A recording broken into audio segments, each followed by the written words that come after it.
Nous y travaillons déjà depuis presque 2 ans. Nous avons formé nos observateurs et nous avons l'ambition de déployer sur le terrain 40 000 observateurs. Aujourd'hui, quand on parle de l'Église catholique, beaucoup pensent que c'est une Église très politisée. Alors que la mission, d'abord, c'est d'enseigner la parole. C'est la première question que je vous ai posée tout à l'heure.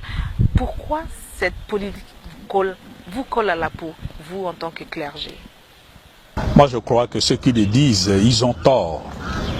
Parce que l'Église, depuis toujours, depuis Jésus-Christ, on a accusé de Jésus-Christ. On a accusé Jésus-Christ de faire la politique. Et si je peux vous poser la question, quels sont les motifs de condamnation de Jésus-Christ? La question qui traverse l'humanité depuis le début, et vous allez voir dedans, il y a des motifs religieux et il y a des motifs politiques pour lesquels Jésus-Christ était mort. C'est dire, tu ne peux pas être prophète, tu ne peux pas travailler pour le salut intégral de l'humanité sans être taxé de tout le mot. Ça, nous ne pouvons pas échapper à ça. Mais je crois que l'Église n'a pas à surestimer ces étiquettes qu'on lui colle. L'Église s'occupe de l'homme. Or, l'homme créé à l'image et à la ressemblance de Dieu est à la fois politique, parce qu'il vit dans une cité. Et ce qui se passe dans cette cité ne peut pas le laisser indifférent.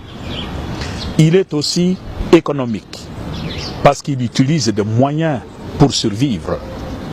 Mais il est aussi socio-culturel.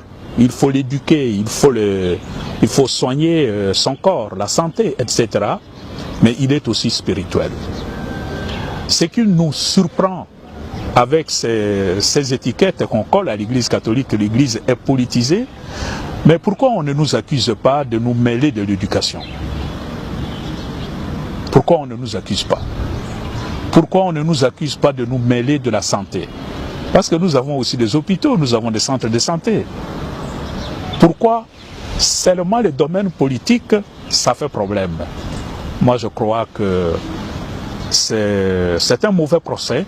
Et ceux qui le font, ceux qui nous accusent aujourd'hui, demain, quand la situation va basculer, et ils vont se trouver de l'autre côté, mais ils viendront chez nous. Et ça a toujours été le rôle de l'Église. Quels sont vos rapports, Monseigneur Ambongo, avec le président de la République, Joseph Kabila? Je n'ai pas un rapport particulier avec lui. Quand il y a besoin, dans le cadre de la SENCO, nous l'avons toujours rencontré. Et de fois, quand lui, il a senti le besoin d'échanger avec nous, il nous a appelés. Mais quand nous sommes ensemble, on échange très très bien, on a un bon rapport.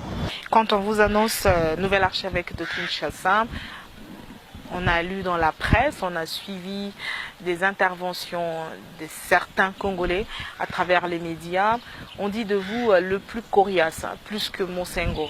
Ça veut dire que lui, il viendra, il n'accorde pas, il ne fait pas des cadeaux. On vous traite de très très politique, plus que même le cardinal Monsengo. Est-ce que c'est vrai ce tableau qu'on peint de vous? Moi, je souhaiterais que vous fassiez votre propre évaluation et que vous en parliez le moment venu. Moi, personnellement, je ne sais pas si je suis coriace ou faible, ou pas assez politisé, ou trop politisé. C'est à vous d'évaluer, de juger. Monseigneur Ambongo, on va terminer cet entretien. Et si demain, les hommes politiques décidaient de s'entendre,